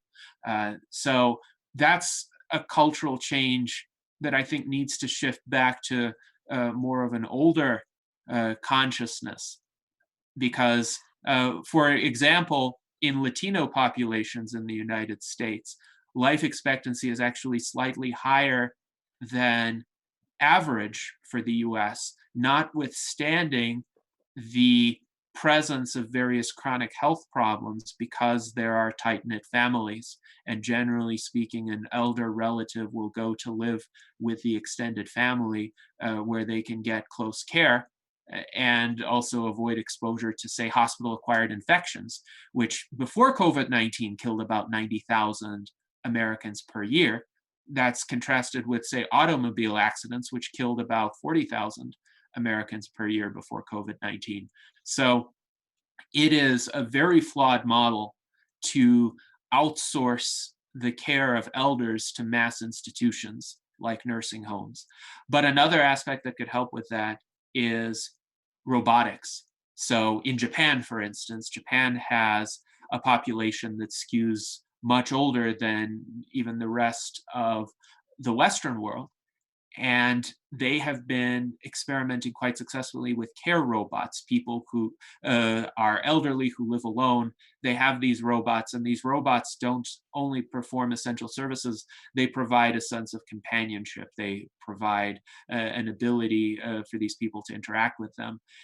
And of course, the most important thing is biological age reversal. You don't want to get into the stage where you're that dependent.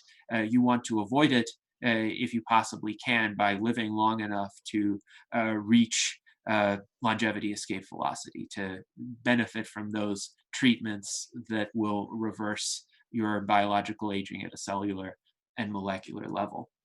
Can I point out Yes. an irony? Mhm. I want to point out an irony. A few years ago, I thought I was going to be able to have both my parents rejuvenated. Okay, we've already lost dad, and I think we're losing mom soon. And the irony is that, yeah, after being a transhumanist all these years, with all these shit shows we got going on, it's just impossible. You know, I'm not going to get my parents rejuvenated, and you know, this thing could take me out too. Uh, but it's just so ironic that I'm probably going to have to let mom go in a 19th century way in the house, because even 20th century medicine won't serve her correctly right now. That's weird. Yeah, that is a shame, and it speaks to the need to really hypermobilize our society in this fight against disease. We don't really have any other option. I don't see acquiescing to these tragic outcomes as an option. I think we need to look for something better. Mm. And you and I were last in a discussion, were part of the Zoom call of the panel discussion of that Aubrey de Grey and others for the Foresight Institute, and again, I think should emphasize the fundamental idea behind our Argentina life extension declaration proposal, and also the one that Dr. de Grey has pointed out time and again in that discussion and others, that the state of life extension research is getting to be quite good. The state of the implementation of that emerging biomedicine into these institutions where it is needed is not advancing at the same pace. So the relationship to these business interests and research interests is not at the same place as the cultural and political institutions that are now necessary to these next stages. That particularly that public interest in this matter, it might be the difference not only between elder people, and I'm in a similar situation to Alex right now, and also have lost people in the years since I've become a life extensionist, and I had hoped that would not be the case. But we need to elevate this discussion, find ways to elevate this discussion on the world stage. That is what we're trying to do with this Argentina declaration, because we know that our friends down there are very, very dedicated to this, and we know that they could leverage this influence in Buenos Aires, perhaps in the media down there, in the mainstream media elsewhere, and also perhaps not only create a cascading public interest, but perhaps be working with other countries to advance initiatives of this kind. There is a ticking clock for all of us. Some people in our life extension community say, the less optimistic ones say that perhaps the young people, people under the age of 10, are who are more assured of this outcome than any of us. And we need to see that that's not the case, and that is the only way to do that. Come up. I encourage you to try to think of interesting ways to advance this discussion. Try to think of ways that press or publicity on behalf of life extension could be done. Maybe it has do with a government initiative like that in Argentina that we are working on. Maybe it's some other thing that you alone could do. But do it. There is a ticking clock for all of us, and we need to see that. I will say we spoke also of this problem of, and I want to say that one thing I think is quite useful in addressing this the concern that we mentioned a few moments before is I think that the role of e-governance and our blockchain voting, like I Vote USA in the Futurist New Deal for America. Please go to benzion2020.com. I Vote USA and blockchain voting. This will quickly lead e-governance, a more robust e-governance will quickly lead us as these things are adopted to direct digital democracy, which I think will lead us to fluid democratic forms, fluid democracy, and then quickly lead us to more adhocracy type systems, more voluntarist and more truly libertarian kinds of institutions. We should aspire to that. We should aspire to that. But there's no shortcuts there. We have to. Ben, for some reason you cut off, but hopefully we'll get you back soon. I did want to echo a lot of your sentiments, but one comment that I will make that I have made in various prior venues is my conviction that it's not a matter of if radical life extension will be achieved, it's a matter of when, and whether it will be soon enough for us, whether it will arrive quickly enough for us to still be sufficiently youthful to benefit from rejuvenation treatments. The younger you are biologically at the time that those treatments become available, the easier it will be to repair that damage. So I would say there is an imperative to accelerate this research right now, but also, as Ben pointed out, there's an imperative to build public support behind it, to raise awareness, to continue emphasizing this promise that exists, and that in the wake of COVID-19 especially is our long-term way out of these kinds of predicaments. So while we're waiting for Ben to reconnect. Yes, I'm back. Okay, great. I echo those sentiments that you said. Excellent. So I think our time today is coming to an end. So I would encourage some closing remarks from each of you. And let's start with Pavel here, especially because there was a question for you from the last meeting's chat, several questions actually. So this was in relation to your article on othering. Alex asked, Pavel, what shows the belonging that, quote, others are seen as we?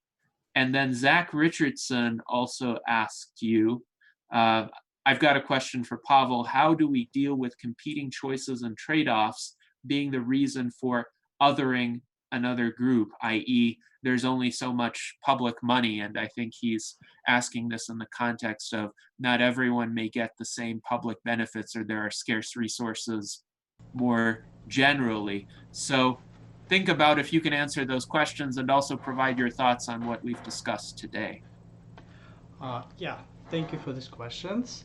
About othering, I think with othering we have how we can show that the others also we. First from naming and from practicing. Naming, we shouldn't use such terms as alien or needy person. For example, if you immigrant to US, they call you, the whole institution call you the alien officially. They officially told you that you're not part of it, you not belong here. And this is othering. And people who try to immigrate to US, they have this feeling of not belonging. For example, if you apply for social benefits, for public benefits, at least in New York, they call you a needy person. They try to like tell you something wrong with you, like you can't take care of yourself, and we need to help you. And by doing so, they order you from capable, from the we family of we, which capable to take care of you. And yeah, this is naming. And the practice. I was so surprised that the problem of racism in US is still so present. We shouldn't I don't know, profile people based on how they look, and we shouldn't and we should provide support to the like people without condition. For a basic income, which we advocate for, should be without any condition, without any like condition based on your immigration status, on your income, on your residency. Because when you have a condition, you have those we who met conditions, and the others who outside. You're not gonna care for those who are outside. You're gonna care only for those who are we. Uh, this is about othering and how to show and how to include everyone to the we. And the second question was, Gennady, can you repeat the question, please? Yes. So the question is, how do we deal with competing choices and trade-offs being the reason for othering another group? And Zach Richardson used the example of there only being so much public money, but let's make it more general. So one reason for tribalism, even in the Paleolithic period, was your tribe had access to certain resources. You wanted to make sure your tribe always had that. There was this competing tribe and maybe only so much game to hunt or berries to forage, and there was scarcity, so you fought the other tribe for those very limited goods. Yeah, I think this is the heritage of the zero-sum game. Like there's only this amount resources we can share with each other, and it's never gonna be more. So I think we should move forward towards growing the pie which we're going to share. And by helping other countries, by helping other people, we will help to elevate the state of existence of other people, and the other people and other countries will be able to produce more resources. And by doing so, we will grow the whole pie which humanity will share. Yes, indeed. So it's a positive sum growth mindset, trying to reach radical abundance for all people instead of just trying to grab the most of a perceived fixed pie. So good points there, Pavel. I have a point. Ben has brought up before that the cost of administrating welfare is something like 3 times what the payments are, just to say, to determine who can get it or not, that we're spending 3 times as much as the actual payments that go out. So I think that in the othering also has costs built in like this, that if you just spread the pie around rather than uh, uh, pay somebody to cut up pie, you know, so to speak. Yeah, the What do you say, bureaucracy is Pavel? very expensive, and by eliminating this bureaucracy, for example, welfare bureaucracy, we will have more resources to share. Yes, indeed. So I think it's an important point to convey to the general public, because most people still don't get it yet, that there are costs to exclusion, there are costs to setting up barriers, there are costs to administering means-tested systems or other systems that try to make this distinction between us and the other. So great discussion here on that subject. David, would you like to make any final remarks for today's Virtual Enlightenment Salon? Yes, I would. And actually, I'd like to build on what we're talking about. This idea of othering, this idea of that I talked about earlier from a cultural standpoint, what you perceive to have earned being of more value than getting what you need by some other means. I think these all play well together, whether we're talking about means testing versus truly universal basic income. This all goes back to assumptions that each one of us individually has, and that we have as a culture, as far as how acceptable these things are. What can we do about that? And I think, as I said earlier, one of the things that we can do about that we're doing right now, we're having discussions, we're talking to people, but those discussions need to be in other areas too. There's other groups that we all participate in, and we all have an opportunity to talk to them, perhaps put something in the consciousness of those individual people or that group that might make them consider a possibility that they hadn't considered before. And I love the idea of talking about a universal basic income. I first heard of that through my association with the Transhumanist Party. And then as this election cycle started, and we had the candidate of Andrew Yang that everyone knows about, and he had a form of UBI that started to bring that into not only the discussion of the elections, but water cooler conversations where I was working at the time. That became a very interesting issue.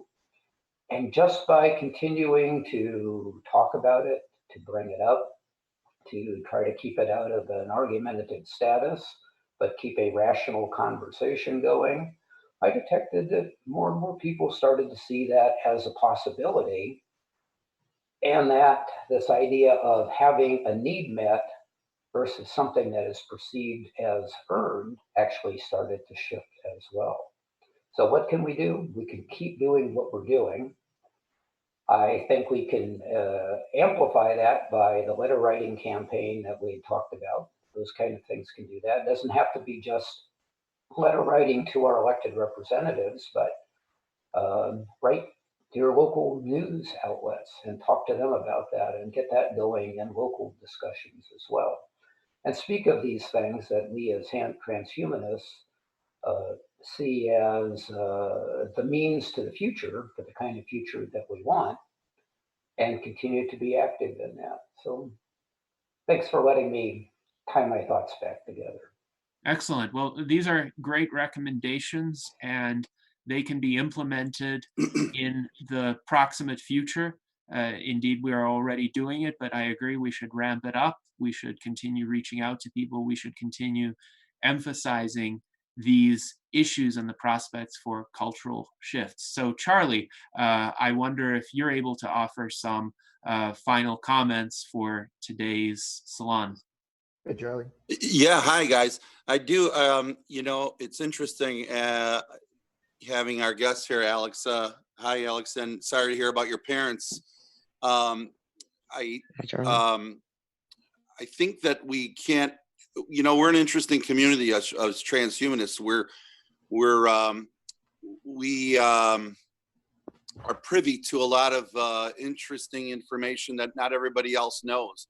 Or maybe is aware of or pays attention to. And one of those is cryonics. So I feel your frustration when there's not a solution, or we think we're losing loved ones. But we can't ignore that we have not only all the information about cryonics readily available to us, but we have the connections. We know so many people in the community from Alcor for Cryonics Institute or some of the other ones that have popped up. And I think that's something we should pay attention to. It's another tool for life extension. So if we have older people in our lives or sick people that can't make it, we have to look at that as an alternative. We can't just ignore it the way the general population does. You know, we're aware of that. And I know even people on this call, I won't mention any names, that are not members of Alcor or Cryonics Institute or not cryonicists. And I feel bad about that, actually, because I hate to see that happen to anyone that clearly has the awareness of it and doesn't take advantage of that. So you know, and I've heard arguments about cryonics over the years from people that aren't familiar with it about costs or whether it's going to work. But I know that, you know, Cryonics Institute, for example, it's about 28,000 to be a member, and even with Alcor, you know, you just buy an insurance policy, and of course, whether or not it works, you know, it's the old, well, you know, the other option is of dying definitely doesn't work. So it's a matter of why not try it. So I just wanted to put that out there because I don't like to. I feel bad to hear that when people lose loved ones or they feel frustrated that the transhumanism or the idea of life extension isn't working fast enough to bring our loved ones on board of this great journey of living forever. There is cryonics, so that's something that needs to be pushed. I had to do with my own family to get them to sign up because at first they were against it until I had to just kind of repeat it enough times till it started to make sense. So I just wanted to put that out there. Hey, Charlie. Mom is 89. Does it really help to put people that old in cryo? Do they have as much a chance of? Absolutely, it helps because, you know, you can't, you know, just like we're talking about, if tomorrow there was an amazing idea, like let's say Sense Foundation says, hey, look, we got this, take this pill or this injection and we're going to be able to rejuvenate your mom or your dad from 89 years old. You would do that, right? I mean, you wouldn't say, well, you know, I don't know if it's going to work. You'd say, all right, let's do it. That's the point of cryonics. You know, if you can preserve them now, we can bring them back. And the idea of bringing back people with cryonics isn't to bring them back and have them decrepit and 89 years old. The idea would be that future technology, which is growing exponentially, will grow to the point where we can use, for example, and I'm just, you know, saying this, we don't know this yet, but let's say nanobots can go into your frozen system and repair everything and rejuvenate it and bring that person back to a young age before we even bring them out of the thawing process or whatever it's going to be. So I would never, you know, write anybody off. And I would say that no matter what the age, or even if they had dementia, even, you know, because we don't know exactly what's causing Alzheimer's yet. We've had different ideas and such, but maybe the memory's locked in there somewhere. But it would be better to cryopreserve that person that dies and see what we can do. It's, you know, people look at it wrongly. They don't look at it. They look at it as an alternative after death. I look personally as if it's like the last bastion before you really expire. You know, it's like, well, if nothing else works, why not at least try that? You know, be cryopreserved until that future hospital will be able to fix you or fix your loved one. Well, part of the problem is that Mom is, you know, beyond consent, and she doesn't even know what cryo is really. So I don't think we're going to get her in cryo because her will's already spelled out and she doesn't even know about cryo, doesn't even know what she had for lunch. Okay. But for me, I was wondering what a transhumanist will looks like. And can you take it with you? I mean, you know, maybe you ought to get with Charlie Spiegel or something and hash this out. But what does a transhumanist will look like? And like for example, my data. Could I leave some of it in the commons? And if I get revived, you know, I can, you know, They do have pick up the proceeds of that. Yeah, they do. You know what? Actually, someone like Rudy Hoffman, he's been involved in the transhumanist community, but also in the cryonics community for a long time. He's a financial planner, but he sets up the insurance policies for many of the people I know in the cryonics community. And he's written a book called The Affordable Immortal. And he describes in there, and as well as you can go on his website or talk to him directly. He's very easy to talk to about how you can set up a trust fund that can survive after your death, that you can actually get back to if you are reanimated at some point in the future. Nice. I'm glad somebody's covering that. I have to check that out. He's not the only one. Maybe somebody can drop it in links. Yeah, you can easily contact him. He's a real personable fellow, and he's very much in this community. I liked what you said, Charlie, and both of what you guys are saying about how we have people in the techno-futurist community do have some insights that a lot of other people are not talking about.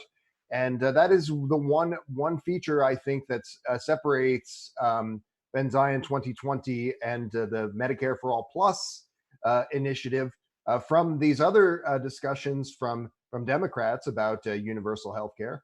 And we do have a unique opportunity in using emerging biomedicine, in using other advanced technologies that integrate with this to improve these outcomes and reduce these costs dramatically. It is an unfortunate fact that 85% of the healthcare expenditure goes to this end of life kind of scenarios, and those monies would be far better spent on technologies and interventions that could prevent people from getting to that extreme decrepitude in the first place. And that is a discussion that we should all be having. That is the thing that separates the techno-futurist from other folks. And we had many criticisms of many institutions, not just relating to the two parties, but it is the thing that we should be trying to get the word out to people that that we can do a lot better, that we need to be capitalizing on emerging technology to see that that is the case. And that is another situation like the one we mentioned where with Dr. DeGray, where the cultural properties are not as sophisticated as perhaps the technology itself. And we need to enhance that awareness and enhance that discussion. And so I would encourage people to consider this Medicare for All Plus proposal and insinuate this kind of discussion into these other discussions of the healthcare system. And I will say very briefly of this question of othering. You know, I remember it was about 11 years ago that this idea, this particular turn of phrase entered the common parlance, a post-racial United States. And I thought at the time, and I think, and I know an awful lot of people who did as well, that there was something a little bit gauche about that turn of phrase. Because you know, we've seen a sharp uptick just in recent years. We are not in a post-racial United States. We're in a United States where a lot of people hold to these kinds of things, and it's why I've said time and time again that the only kind of justice that we can consistently rely upon is economic justice. We need, if we are to avoid these kind of situations where we have ethno-nationalists fighting or causing trouble, that is a side effect of income uncertainties, and we need to do what we can to avoid that. And this is an important, it remains sadly an important problem of our time, and one that we need to address. And I encourage people, as everyone on this discussion and in the comments has done as well, to consider that a universal basic income would go an awful long way to help us to set aside these concerns. And we need to encourage folks, particularly at this time when these things are being advanced within the two-party system as well. We need to try to enhance those discussions, and also use those conversations to enhance the profile of our organization and of the Transhumanist Project. I would again encourage people, please take a moment and go to transhumanist-party.org/membership. Sign up for a free membership anywhere in the world. Please do it now. And also check out benzion2020.com. As I mentioned, Medicare for All Plus, I Vote USA, and of course, the middle class freedom dividend based on the federal land dividend of basic income for everyone in this country that will help us through these difficult times. All right, thank you, Ben, for your remarks. And I will say this has been quite a robust discussion, a multifaceted discussion today. We covered a wide range of subjects and questions and ideas for future action. We hope to make these virtual Enlightenment salons a more regular phenomenon. Next week, we're hoping to have another guest I will once again hint this is an individual who is not a transhumanist, but with whom we share certain political objectives in common. So it will be a kind of transpartisan Enlightenment Salon. But for this Enlightenment Salon, I will let our guest, Alexandria Black, have the last word. What comments would you have to summarize, conclude this discussion, and perhaps offer some options for what to think about, what to explore, what to act on further? I want to touch on what Ben was saying about, prevention. A medical system that actually just helps us maintain health, as opposed to what we have now, which is just meant to extract money from us. And we have a government that steals masks from hospitals or shipments and tells us to shoot up disinfectant. Okay. We've got Fauci, who was definitely funding the gain of function research in China, saying, "Oh, this isn't man-made." So it pretty much looks like the government is trying to kill us, And if we're ruled by criminals, how do we ever expect to have the agency to complete these changes? Okay.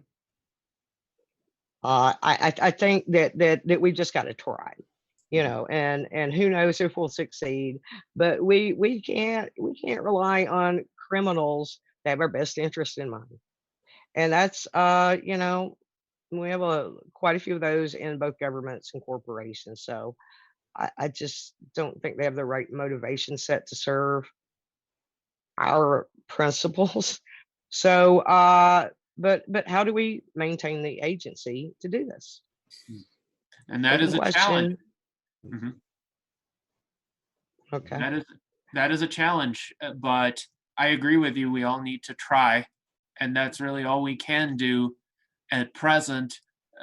I believe we have no choice as individuals but to be in a wartime footing against COVID-19, against disease, and against death, because the other option is to acquiesce and resign to some major damage and destruction to our own lives, and that I just don't see as an option. So with that, yes. One little bit of good news. A good friend of mine is an ER doctor in Turkey, and he has a different approach. He's trying to work out, instead of just trying to kill COVID, if he can just prevent it from reproducing, you never get the viral load to kill you. So that's what he's working on. That's interesting. I hope it does make headway. And thank you, Alex, for concluding this discussion on a note of hope. Could you provide some? Okay, I was going to just name him. Yes. Dr. Ogusan Kozar is an ER doctor in Istanbul. Mm-hmm. Hey, Oz. Okay. Anyway. And we want to include actually one of the last comments that was made here. Well, first I want to thank everybody who participated in this discussion in the Enlightenment Salon chat. This is an incredibly interesting and vital part of this discussion. And thank you for this and for all of your participation last week. Jason Geringer asked about questions, and I was going to say we'll a poll. Transhumanist Party group, where we submit the question being, what would you like to discuss at the next salon, and we can submit our questions then and rank by user interest. So we'll set that up as that could be one form where we can continue these discussions, and but also just thanks everyone for participating in this conversation. It's been a pleasure, and thank you. Yes, thank you all. Thank you, guys. Thank you, everyone. Thank you.